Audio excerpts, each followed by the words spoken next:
Hello and welcome to the very first episode of our weekly show where we'll discuss fun, interesting topics about various games as we find them. My name is Zio. And my name's Alex. He's gonna be saying stuff about the game. I'm gonna be saying what they're doing in the game and what it looks like. Alright, indeed. We appreciate your interest in our KickAZ community. We want to say welcome to some, and to others, we want to say thanks for returning. We plan to try and release a weekly show covering different topics we find interesting each week, and we'll try to make it as diverse as possible so we can cover the different games you may be interested in hearing about. Make sure your voice is heard in the comments below so we know what you'd like to see more of. We're not really sure how we will structure what's covered just yet, whether we'll schedule a specific order month to month or just crapshoot it as we go. So if you have any ideas, please feel free to leave them in the comments below. Like I said. Unlike thousands of newsy shows out there, we want this content to be viewer-driven, and we're going to rely heavily on feedback from you to help us ensure that we're delivering exactly the kind of content you want. And also, if you're kids and you don't know how to comment down below, link or something like that, ask your mom and dad, tell them what you want to link down below. Perfect, that's right. For example, we have intentionally not decided on a name for the weekly show, and we'll be placing a poll on the main page with some ideas we've come up with, but we're going to wait to place the poll for a couple of weeks so we can include some of the best ideas you have as well. Yep. You can either leave your ideas in the comments, or you're always welcome to shoot us an email at wearekickazgaming@gmail.com. That's wearekickazgaming@gmail.com. And there's a link to the email in the description as well. Like he said. We're also going to try a little something different today. Rather than scripting out the entire video or uploading general content with just music in the background like we do throughout the week, we want to try a more unscripted approach to this show in particular to give you a more raw idea of how we feel about different things. Yep, like he said. We obviously have a list of items we want to touch on in front of us, so we'll hit the key points, but our general conversation should hopefully flow a bit more fluid this way. Let us know if you prefer the videos we speak in a more freestyle way like this one will be, or if you enjoy the more scripted, to the point type of content in our first welcome video.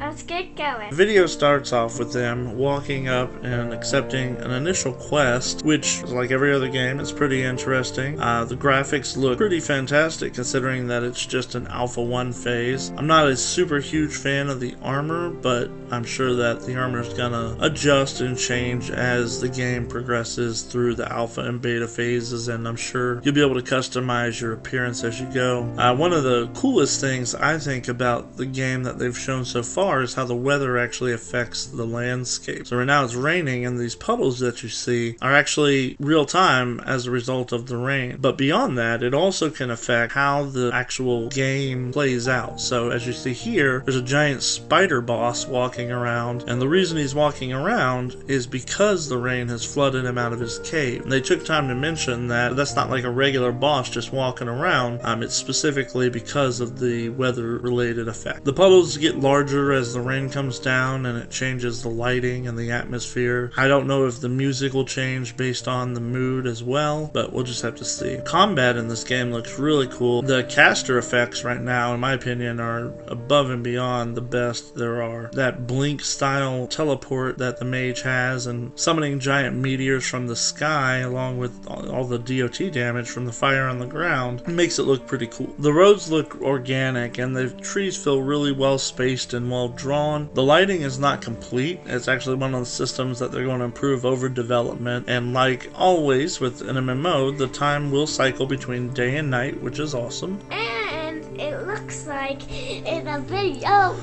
he's on a bridge, a very icy bridge. Another example of the weather-related effects changing the actual view of the world is that due to the rain, the fog becomes more dense, and actions in the game will have an impact on the way things look, feel, and play, even if it's caused by something as simple as the weather. Now that's a quote that they said, so I would assume that it goes even deeper than what we've seen yet. Yep.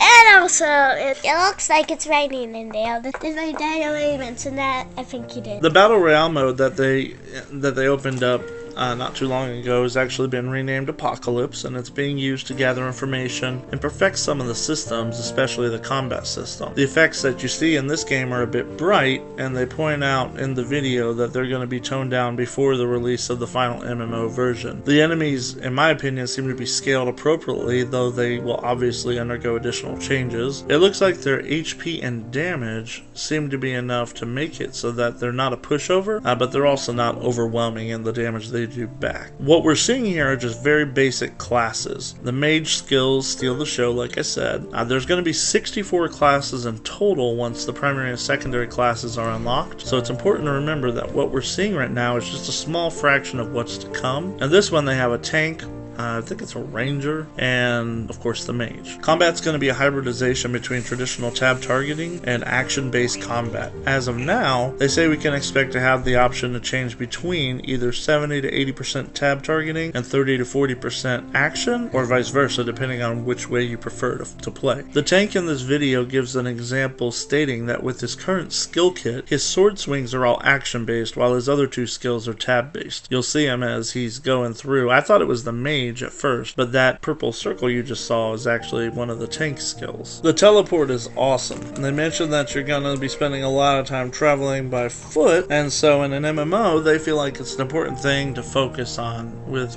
other alternative ways to travel, either teleport or jumping skills. And specifically on the mage skills, the ice trail move and the arcane-like explosion, it's all awesome.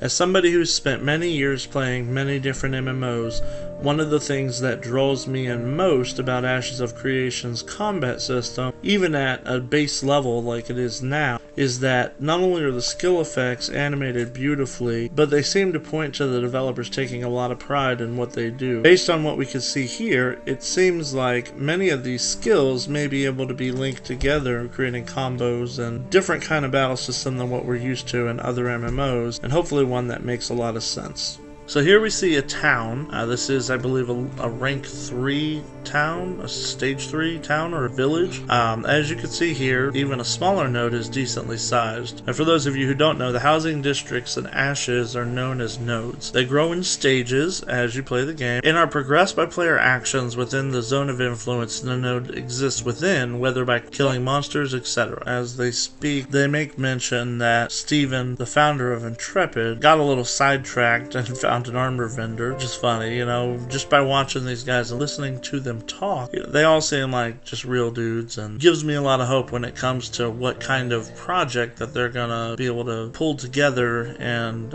you know, they're not suffering under the oversight of a larger corporate entity like Activision.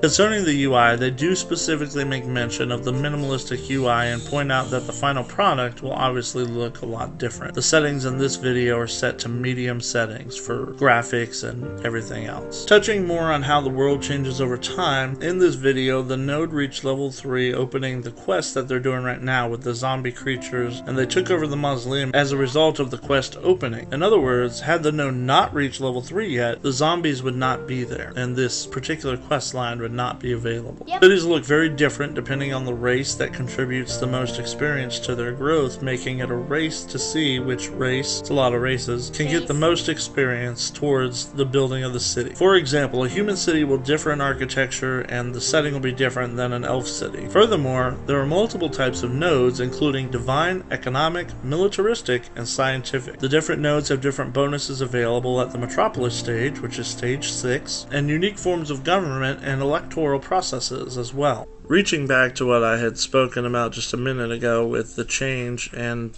specifically about the zombie quest, right now they're walking down the road on their way to the mausoleum so that they could face the zombie threat that's appeared because of the activation of the level 3 node. As they're walking, you can get a real feel for the ambiance of the area, and again, they do mention that this particular area was designed to be more of a dark, gloomy, foresty feel, I love the blink, than some of the other areas will be. I personally really like this area. This would be probably where I would like to set up home base, just because it kind of has that, you know, what the heck's around the corner and then facing these undead feel to it.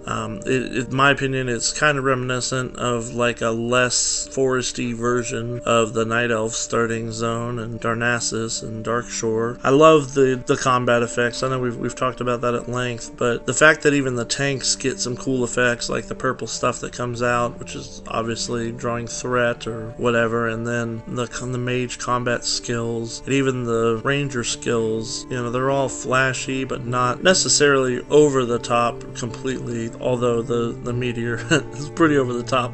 But who hasn't wanted to summon a giant meteor from the sky just to destroy? Nobody. As the game progresses and you unlock the secondary classes and the skills that are associated with that, I'm really excited to see if the secondary skills and if each of the 64 classes that you'll be able to play once you've unlocked the secondary skills are going to get the same amount of love that we're seeing here with the originals. Having the ability to draw from their Apocalypse Battle Royale, the weapon skills and cast skills and all of it will benefit hugely from the data they gather from that. They're really positioning themselves to be successful when it comes to what they're trying to do. I'm really excited to see what they have in store for us in the future, and I do believe that if anybody is going to be able to follow through on what they say, this group of people seems to be in a position to do so. More so than companies who are under huge corporate oversight or beholden to shareholders. Lastly, we're going to discuss the cash shop. They've stated clearly that it will never be pay to win and only feature cosmetics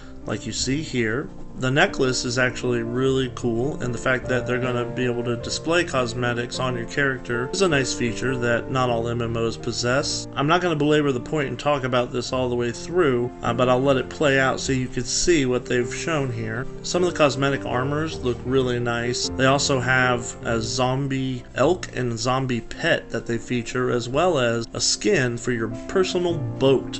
That's right, your personal boat. And it looks like an angler. It's pretty freaking boss. Anyways, alright, well I hope you assholes enjoyed the video. Be sure to comment below, and if you enjoyed the video or hated it, punch me in the face with the like button and subscribe. If you're extra salty that I dared tread on any of your feelings on a whim, prove it to everyone and wipe your tears with the dislike button and subscribe anyway so that I can feed on your bitterness next time. Yep. I'm Zio with KickAZ Gaming And KickAZ. and I look forward to seeing you again. Bye.